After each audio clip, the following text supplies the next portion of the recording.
How's everybody? I don't think I have to do any introductions. Yeah. So, Well, Ron, let's start with the Canada Winter Games bid. It's your first time back in the city since we found out we won. Obviously, you have to be thrilled about that. Totally, Troy. I just know I was just going through some old books, doing some research for Kraft Hockeyville in Sylvan Lake, and I came across a program from the 1969 Canada Summer Games. It was their first ever Summer Games. I was a kid in Halifax. I have the program, I have the flag, and so it's going to be useful to bring it to Red Deer. Just so excited for everybody, and the Red Deer College in particular. You know, I think one of Lynn Radford's, Darcy, all the committee's points was, let's make these a legacy Canada Games. And obviously what's going to happen here, the transformation with the athletic department at Red Deer College is just, that's probably the cherry on the sundae. Sorry to bring them up. How involved are you going to be in the whole in the 2019 games? Well, I'll do everything that I'm asked. It's as simple as that. For Carrie, my wife, and I, it was an honor. Anytime in your hometown somebody's excited to get you to be a part of something, you just feel a sense of gratitude. There's always a sense of indebtedness. You know how Mike Babcock, who has created the leadership scholarship here, or fund, he was a guy that thought about what Al Furchuk saw in him and never forgot it. And that's how I feel. Wynn Dempster, Al Furchuk, these are guys who shaped me. So I know that's going to be a real exciting proposition for a lot of kids in Canada. That's where that dream of the Olympics begins. And so I've had the honor of doing 11 Olympics. Be great to come and share some stories in Red Deer anytime as we sort of move down that path. That's the thing. You've been in part of Central Alberta for a long time, and it's from the good old CKRD to, I mean, you've been here. You've seen it transform to where it is today. The one thing, though, that like as an example to talk about Red Deer and how it influences people, the Stanley Cup was won by the Los Angeles Kings this year with Red Deer Rustler Daryl Sutter coaching. The Memorial Cup was won by Portland with Derek Laxdal, a Red Deer Rustler, coaching. The Olympics was won by Canada with Mike Babcock of the Red Deer College coaching. So I mean, that's 6 degrees from this community, and if you have a strong infrastructure like the college, like the Canada Winter Games, and the legacy it'll create, that just keeps us all here.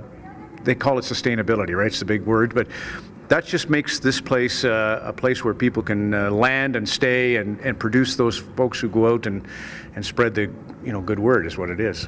It'd be kind of nice to host a Memorial Cup here too. Yeah, have we heard that? Is it done yet? Yeah. So I know American Brent are working really hard to bring the Memorial Cup, and that just ties in. That's just one more example. The snag has always been we could get, obviously with the Centrium, some big events, but for Red Deer College, in my time as a kid, Furchuk and the Kings were winning title after title, and now the volleyball team is as strong as it was when Keith was a player, when Gord Engels was a coach, Cor Arkirk were coaches. We had great programs, the Queens and the Kings, but we could never host.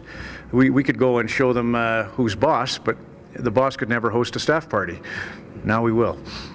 What have you talked to going to talk to everybody here about today? It's funny. This might be the worst speech I ever give, or one of the most interesting, because just like when we did the Canada Games, I started to think about all my career doing 10 Olympics as a host, and Colleen Jones as a co-anchor, and Adam Van Couverden as a co-anchor, and Alex Despatie as a co-anchor, and I started to realize that, again, that's 6 degrees, and certainly for the college, Bruce Small was a winner of 2 titles here in hockey. He was a linesman and an official that I worked with a lot when I refereed in Central Alberta, and I'm just going to sort of weave a story a little bit about Babcock. Obviously, he's kind of at the forefront of creating this way to raise money to support what the college, Michael Donlevy, what they already raise.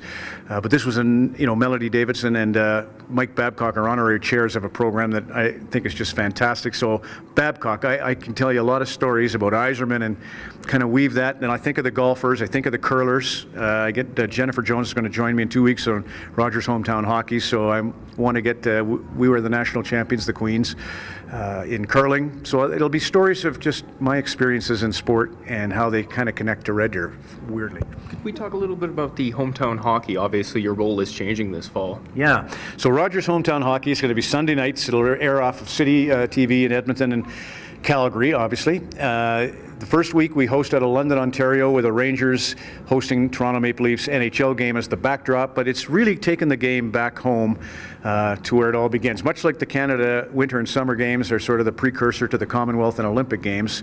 Obviously, these backyard rinks and minor hockey is where the dreams begin for future girl Olympians and boy hockey players in the NHL. So it's really going to be exciting. Eric Lindros and Daryl Sittler will join me in London. Jennifer Jones, the curler, gold medal champion, rock star in Manitoba, will be with me in Selkirk. And then in Red Deer, we're here on November the 2nd. I got to figure out, Doug Quinn's at the event tonight, the great midget coach. I'd love to get him on, but he's going to an NFL game. Lots of dough. Problem with Doug. Anyway, we got Wynn Dempster. We've got so many. I see Swanson. I just don't know where to begin.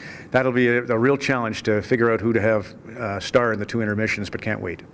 Looking forward to having Hockeyville fun here in the next few days in Sylvan. Yeah, and that's another. Graham Parsons, of course, was the GM of the 1980 Centennial Cup Red Deer Rustler hockey team, and a goalie I really admired when I was young. So, and Darcy Lohan, I told Grapes, I'm not ruining Coach's Corner now, but the one we do at Sylvan Lake will be a little bit of story of Darcy Lohan, because he was Don Cherry's kind of guy. We did the first every year of the Ottawa Senators, and there were 2 guys who were kind of the spiritual rocks of the Senators in that inaugural season, Darcy Lohan and Brad Marsh, first ever captain of the Calgary Flames. And Darcy, his dad always said, if you were to bring the circus to town, Darcy'd be the guy you shoot out of a cannon. Well, the circus is coming to town. So Graves can tell all the viewers about Darcy Lohan. Before we let you go, how did you get involved with the golf classic here? It's a squash game in Oakville, where I live now. Back in 1980s, I would play squash with a guy named Michael Donlevy, who's kind of a king of raising funds for Joel Ward, the president here, as they have all these schemes to raise money for the new athletic department in conjunction with now the Canada Winter Games. Successful bid. So Michael was a squash opponent, and he'd always asked, Ron, is there a way we could get you to do a breakfast, or the golf event would be super, and only too happy to make it happen. It tied in, obviously, with Kraft Hockeyville being at the lake. It was a nice way to connect the two.